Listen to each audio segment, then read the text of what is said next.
আসসালামু আলাইকুম গাইস। আজকে টোটালের লিথিয়াম কর্ডলেস ডিল 12 ভোল্টের নিয়ে আসলাম। এটা কোড হইতেছে গিয়া 12-18।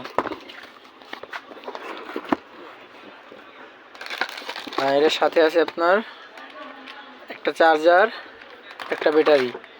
এটা আপনার 12 ভোল্টের ডিল প্লাস স্ক্রু সব ধরনের কাজ করতে পারবেন। সাথে আছে আপনার একটা বিট, এক্সট্রা আরও বিট কিনতে পারবেন। সাথে আছে 12 ভোল্টের ব্যাটারি। তো এটা আপনাদের সাথে এখন চালাই দেখাবো।